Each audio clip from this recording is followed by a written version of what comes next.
Hi y'all, it's me. I am here with a video that has been requested for some time in regards to digitals. I get asked about my printer, I get asked about the paper, I get asked about all kinds of things in relation to digitals. I by no means am any expert on it. I have been purchasing them for years and using them for years.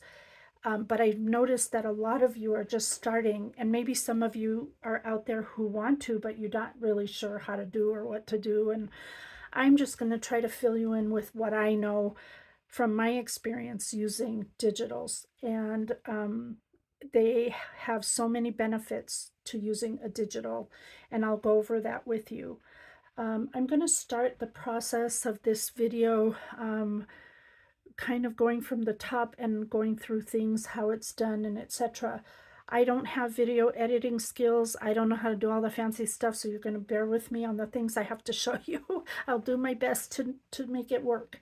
So let's talk about a printer first. I have a EcoTank 2720. I've praised this printer forever. I know many of you have made purchases of this printer because of my talking about how much I love it. It uses very little ink. It uses a liquid ink. It doesn't use cartridges like you would find in some of the other printers. I do have a video on it, and I'll list that down below in the description box so you can see about it if you're interested. And you don't need this model. You can get any model of an EcoTank. When you decide to get an EcoTank, you also need to decide if you want a borderless one that prints borderless. You have to look into that because mine does not do borderless printing, which means that when I print an 8.5 by 11 sheet, it isn't a true 8.5 by 11 because it comes with a white border around the edge. So you need to be aware of that. There's different price ranges and depending on what you need. So I've had mine for just over 2 years. I have only had to replace ink 2 times in 2 years, and I have used and used and used my machine more than I can tell you. And I have only had to replace ink twice, and each time the ink has cost me $60 for all 4 colors. It is truly amazing, and I am floored by how much that uses. Now I have a laser printer. The cartridges are very expensive, and I don't think the quality of print is any better than my EcoTank, so that's just my opinion. So you start with your printer. The next thing you need to do is find digitals. Where do we find digitals? Well, we find them on Etsy, and which is really nice because in the middle of the night, if you're crafting and you say, gosh, I wish I had lemon themed paper, you go on Etsy and you look up lemon digital paper and you get so much stuff to choose from. It's ridiculous. So it's just that easy. So you can get them on Etsy. You can get them from our friends like Beatriz, who's Iralia Mija. She sells digitals on Etsy as well. Marlene, she's Uniquely Ella. She sells digitals. I know there's gosh, there's so many of our friends out there that sell digital. So just ask your friends, who do you get your digitals from? You can get them from American Crafts. You can get them from Simple Stories. You can get them from Snap Click Supply. And I'll link some of these down below for you so that you can check them out. So there's so many places to get digitals. And the only thing, there's a couple of things you need to keep in mind when you're looking for a digital. There's 2 types that I'm aware of. The only 2 that I deal with are JPEGs and PNGs. A JPEG is a file that the creator has created that when you print it out, it comes out on a sheet like this with several images or several items on a page, so that when you print it, you always have to print the entire page, even if you just want one item on that page. There could be a photo editing program that might let you alter that. I have no clue because I'm not getting into that. I can't even figure out how to do editing on a video for YouTube, so I'm not about to learn how to do that. But if you guys know, then great for you. So that's how a JPEG will come out. These use less space on the creator's computer. I think they're smaller files than a PNG. A PNG is a larger file. PNG, however, when you print those, what they are is it's an image with a, what do you call, clear background. So you can, it's isolated, just that image. And if you want to print 7 of those, depending on your photo program that you have on your computer, you're able to do that with a PNG instead of printing out the whole JPEG page. So that's what I know about it. Now, I'm going to have to show you my computer through my, whoops, sorry, whoop, that was bad, through my phone, because that's the only way I can know how to show you what I got to show you. So I am, let me move that a little bit. I am on Etsy. So on Etsy, you'd find a store that has what you want. As you can see by this one, the prices are so affordable. This is a place where I get a lot of my background paper. It's called Colorive Studio, and they have tons of background papers that you can buy, and they're good to have background papers when you want to combine them with other collections that you may have that are images. So that's why I get them. So anyhow, you put it in your cart, you pay how you pay when you're on Etsy. I'm sure most of you can figure that out. I am going to come here to my so once you buy it, it'll give you a little message that says we've sent you whatever, and then you open that up, and I've already gotten mine out, so I'm just going to show you here. This is my receipt. So you go to your download your file, and then you're going to have some information here. Now, the other thing I wanted to mention before we go a step further is there are terms of use, TOU. You need to know what those are for the digitals that you download. Many companies or people that do digitals do not allow you to make items with their digitals to sell. There are many who do, especially those that are in junk journaling. They know that's what people do, is buy their images to resell the item within something they've created. But you have to know what those are. Normally, let me back up here. Normally, on the website of that person, they will have somewhere with their terms of use. A lot of them will be here. If you come over to the side here of your thing, and where it says talk more about this, learn more about this, if you click on it, somewhere down here, many of them will have their terms of use that say, yes, you can use this in items that you make. Some say, oh, you can only use it for 100 times. Some say you could this, some say you could that. So whatever your needs are, you need to make sure to find out what those are, because some of them do not let you use them for other than personal use. So you want to make sure that it meets your needs. If you don't see the terms of use listed on the digital you're interested in, I suggest that you contact that seller, and that's easy to do. I think at the bottom down here it'll say contact seller, so you can contact them and ask them, hi, I'm interested in your digital. Can I use this in items I want to sell? If they respond back to you, you'll get a message in your message box, and that will be here. It'll be under messages. Whoops. Messages, and you'll have a message from them, and it'll say, hi, yes, you can, no, you can't, whatever they tell you. What I would suggest is whatever message they send you back as a response is that you take a screenshot of it and keep it, just in case there's any question down the line that, hey, you used my digital in your thing that you sold and you didn't ask, blah, blah, blah. You have proof. So we want to make sure that you know about that. American Crafts and places like that, they don't let you use them to sell. So you have to really know what you're allowed to do and what you're not allowed to do when it comes to digitals. So back to over here. Let's go back to my purchases. And then, so now we're here where it's on this page where it's got what I bought and it says download. So you click download. When you download that, and I'm going to get rid of this, it'll go to a folder in your computer under download. So it'll come here, and it'll be in a little zip file, what you call a zip file, and it'll show there. Then you can, at that time, I cut it from here. So I just simply, I don't know how to do that with my, I'm not sure how, you can cut it with the little scissors that are there and then paste it where you want it to go. And what I do is I have folders out. Digitals can be obtained also free on the internet. All you have to do is go to Google and search free digitals, or you can go on Pinterest and search free digitals. The thing about those is that you have to be really organized because you're getting a page here, a page there, an item here, an item there. So you have to be organized. And mine are organized in folders. I've been doing this for a long time, so I've got things in folders the way that I want them. Some of them are listed by the name of the seller only, Amity Bloom, and the reason I do that is because she doesn't really name her kits per se, so it's easy for me to find her stuff there. Anna's Wonderland, I have a couple of hers. Let's see, there's crepe paper. So crepe paper, I have several, like 14 collection, Good Vibes, Heart Day, and each one of those is in a separate folder. Then I'll have Christmas, and I have Easter, I have spring, I have Halloween, I have all these different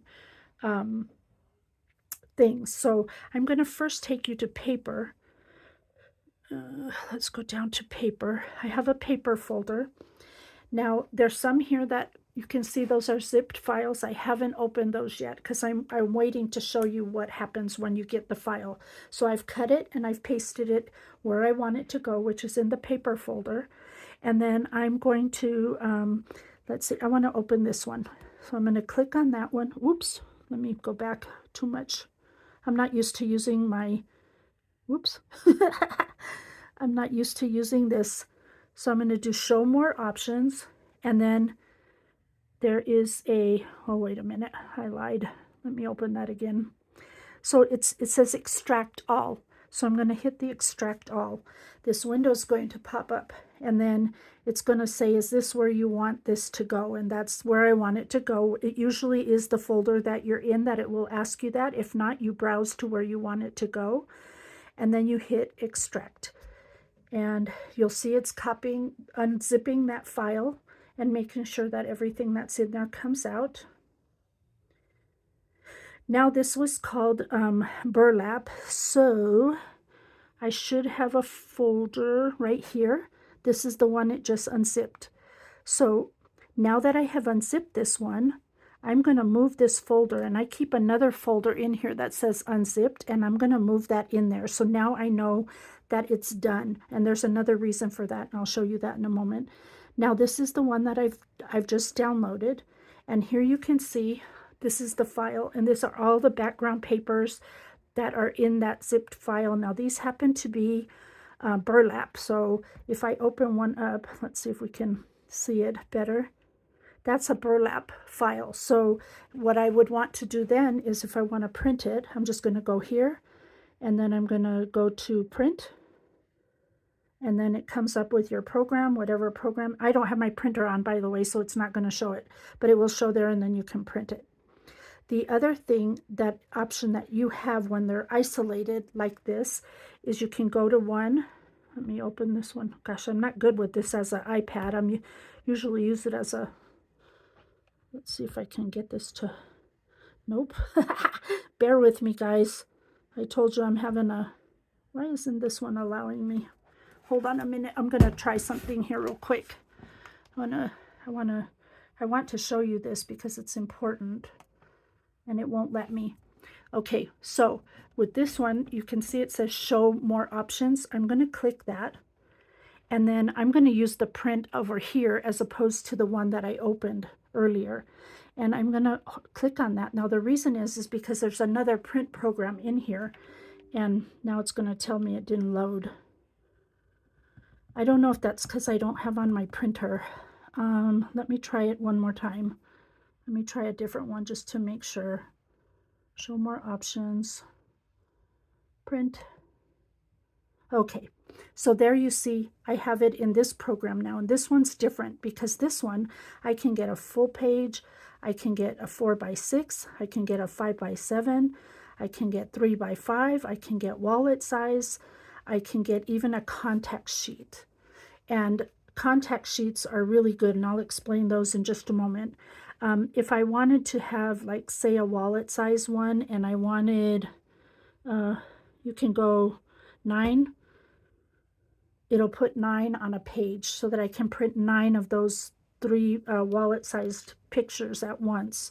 So there's a lot of good about using this particular one, and a lot of people thought when Windows 11 came that disappeared, but it's not. You just have to right click your mouse, show other options, and then go to that print, as opposed to this one when you stamp and it comes like this. This just will let you print that one page. It doesn't let you print the different quantities or sizes. Okay, so now we have my paper out, so that's cool, that's done. That's how you extract a file. Now I'm going to come out of my paper section, and let's go to another one here. I'm going to open Maggie Holmes' Garden Party, maybe. And as you can see, when you download from AC Digitals, you get all these different files that you have to unzip. So there they are, all here. And then I have one that says swap and one that says unzipped, and I will explain that. So when you see EP1, EP2, EP3, those mean ephemera 1, ephemera 2, up to ephemera 5. And PP1, PP2, PP3, those are pattern paper. So that's what those are. My swap is when I was in a swap, I wanted to reuse the same images over and over, and I would drag those images into this folder from the different places so that I could have just the ones I wanted. I would highlight these and then print them the way I just showed you, where I could get 9 on a page or however many I needed. That's why I had that, because I needed to keep using it over and over. The unzipped is once I unzip these, I want to put them in a folder. And the reason you want to do that is so that I have an external backup drive and I connect that to my computer. And when I do, I just transfer this entire folder. Instead of one zip at a time, I'm just transferring one folder to my external backup.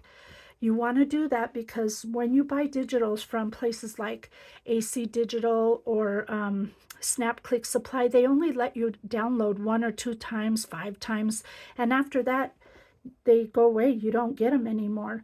Etsy, you can always get your digitals. They're always there. They keep them on record, so you can always go back and find those, but the others you cannot. So it's really important to have your digitals backed up somewhere in case your computer crashes or something like that. You don't want to run into that kind of problem. So that's how I kind of organize my folders. Now when you open, let's open one. And this is how this is a PNG. See how all the images are isolated? So if I say, okay, I want to use her, I would just go to her and I would right click her. I can then do show more options, and then I'll do copy, not cut or whatever, just copy. Then I can go back. I know you can't see my arrow moving up there, but I'm going back to my folders. I'm going to the swap folder, and then I'm going to right click over here, and I'm going to paste her in here.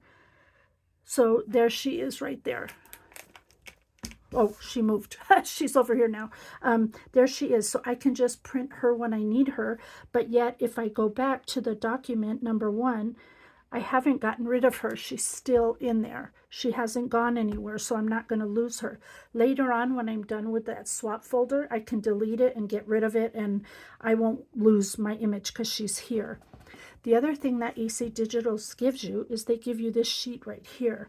And these are really nice to print out and keep in a notebook. And I do that. I keep mine, let's see. Here, I'll just show you one that I have ready at the moment, since I already made one already. This is what I like to do. This is Garden Party, and I print them out. Now, I think because they don't want people to blow these up and use the images, the colors are really bad.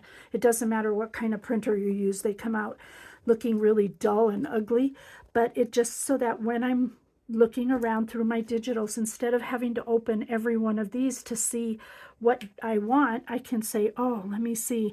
Oh, there's that girl. I think I want her. Oh, she's in element number 1. So I just open up number 1 and bam, there she is. Or, oh, I want this paper. Oh, there it is. Bam. So that's how I suggest that you keep track of that. And then the other one I wanted to share with you is this one is my paper. This is diagonal gingham. And so what I did was, let me show you how, remember how I did this where I opened show more and then I print. And then remember I showed you this screen right here where you could pick different sizes. I come down here to the contact sheet, and with this I can get 35, I believe. Yes, 35 on a page. So I just put 35 different colors there. And when I print it out, it says what number it is. So that way, when I want a certain color, if I want to match it to something, like what I showed you earlier, like, oh gosh, I want to match the yellow, then I can come here and I can match to the yellow I want. And I can see what would work with the picture that I'm trying to match for a background paper. So that's why I do that. So I have them for digitals for all different papers that I have. I have more that I have to put in here yet, but they I list what they are on top so I know, and then I'll be able to find it by the number of the print. So that's how I organize my digitals in a book. That makes it really handy when you're working. Also, if you print out a bunch of digitals, another thing I like to do when I'm printing them out so that I don't lose the things that I printed, I keep them in one of these binder thingies. These came from Dollar Tree. They're in the teacher section, and I just have a couple of them when I'm working on this particular thing. I'll keep everything of this digital collection in here until I cut them out, put them in there until I'm ready to use them. So that's another thing. And now I want to show you the paper, and then I want to go over some other stuff with you about digitals. I did want to show you one more thing here, and that's this picture right here. This is my Echo Tank, and look at the ink levels in there. This is my second time I've put ink in there. That's how much ink is still in there. Now, mind you, I put this in October of last year. I have done all of swaps for 12 people. I have done additional swaps, 2 others. I have done get-together stuff. I have done wedding. I have done everything. And look at that. The ink is hardly used at all. That's why I love my printer so much. It is amazing. So, okay, let me go on to show you the papers that I use. And I just dropped everything on the floor, but that's quite all right. So, this is one of the ones I use. This is Georgia Pacific. I think I zoomed in. Let me zoom out a little. Whoa. Sorry, you guys, I'm learning, you know. We're all learning together. So this is my Georgia Pacific. This is 110-pound cardstock. I use different papers for different things, for different times, for whatever. This, you're not going to get a great print because of the kind of paper it is. The ink absorbs into the paper and the colors are not as good. And I'm going to show you one at a time, and then I will show you them in comparison. But this was printed out with the 110, and the colors aren't as vibrant. They don't look right. You'll see what I mean in a while. However, if you're doing a swap thing and you need some you know, like cardstock pieces to cut out and fussy cut, you can run these through your brother's Scan and Cut, or I believe you can do it in your Cricut. I don't have one, so I don't know. But anyway, these are how you would print on the Georgia Pacific. And this is at Walmart. It runs about $12, if I'm not mistaken. Yeah, about $12 for 150 sheets. That was that one. So let's put that aside. The next one is the Nina, which is now called Astro Bright. This is a 80 sheets. It's 65-pound paper, and it's a little thinner than, of course, the 110, but again, depending on what you need it for. If you're sharing die cuts with your friends in a Happy Mail, this is a good quality. The colors are okay, but they're not going to be your best, but still it gets you through. The next one, this one is from Walmart. Oh, that one was about $6, by the way, at Walmart for 80 sheets.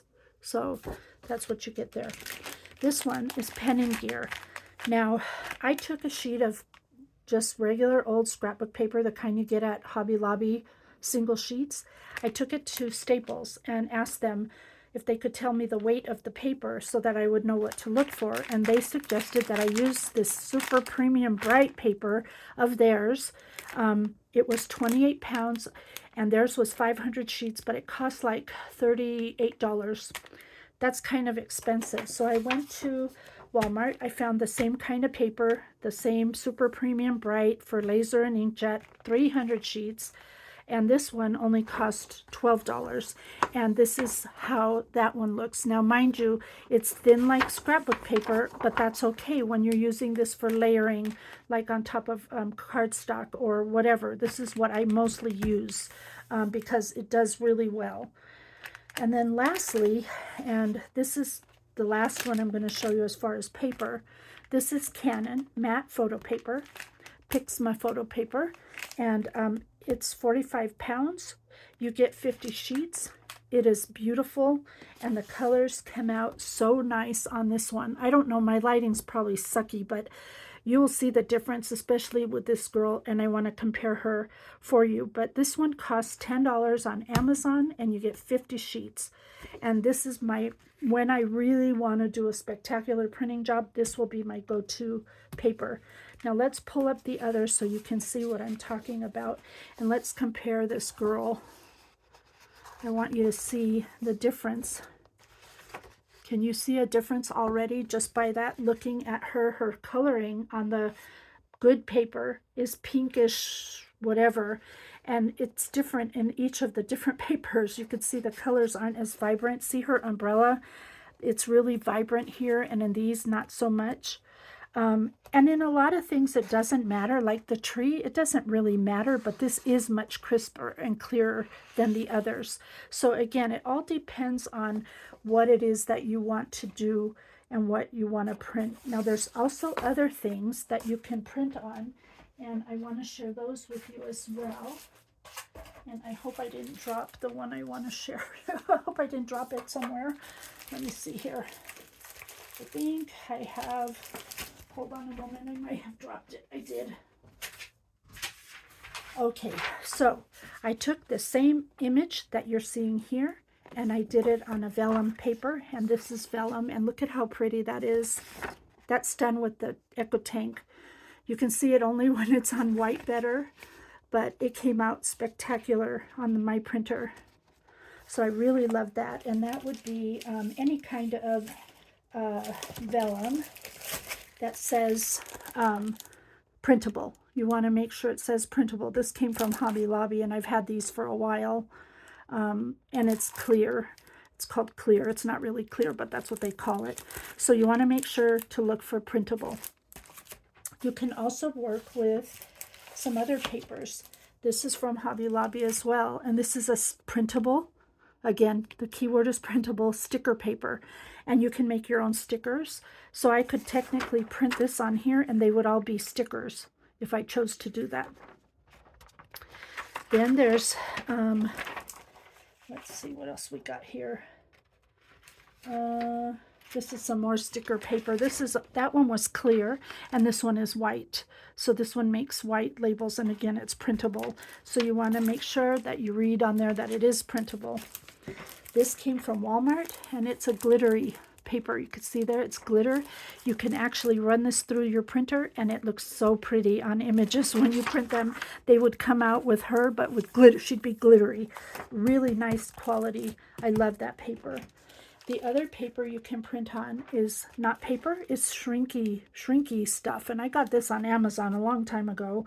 And I do have a video on printing on these papers, and I will post that in the link down below as well. So if you want to reference that, you can.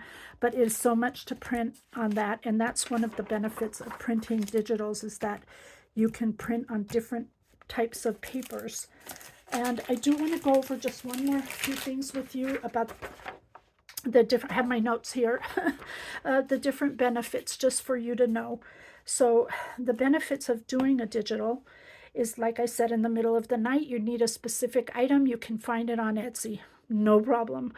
They're very cost effective. On Etsy, the digitals can always be found inexpensively, and sometimes put stuff in your cart and let it sit there for a day or so. Sometimes the seller will send you a coupon for a discount, and sometimes those items will go on sale even cheaper. So those are just some little tips for you there. Very cost effective. So you get to print on all these different papers. You can also print on scrapbook paper that's 8.5 by 11. You could print on tea-dyed paper. You could print on any kind of paper that fits in your printer, you can print on. You can resize the images, make them as small as you need them or as large as you need them, depending on your photo editing program. You can use them with your cutting machines. There also is a happy accident, which I ran into, and I hope I can find that quickly. I really want to share that with you because that was like a happy accident for me. One day I printed out some striped paper, and I hadn't realized that I had re-put it back into my printer. And I did, and then I printed these tags on top, but it was a happy accident because not only the tags were printed, but they came with the stripe on them, which they ended up looking really cute. So that's like a happy accident, and you can do that when you have a digital. You can print as many as you want. If you need to do a swap for 10 people, you print 10 of them. I mean, it's just so great having the digitals. The other thing is you can also decide, unlike store-bought paper, some of them, you know, they're double-sided. Well, you can't choose which side to use, but on digitals, you can choose what you want to be on the front and what you want to be on the back. So if I want this to show on the back of my tags, that's what I do. I just put this in, run it through, take it out, run it through, and there you go. I've got my own customized double-sided paper. So I think I've covered everything on my list. I don't think I've missed anything. If I did, and if it was confusing, I'm sorry. I tried my best. I hope that you're able to pick up some information here and give digitals a try. And just the key word here is be organized from day one, because it's really important when you start working with your digitals. It makes your life a lot easier when it comes time to use them. And oh, the other benefit that I didn't mention, they're on your computer. You don't have to find room in your craft room to store paper pads. That's one of the best parts of digitals. So anyway, thank you so much for watching, and thank you for taking the time to bear with me on this whole ordeal. And until next time, do what makes you happy. Bye for now.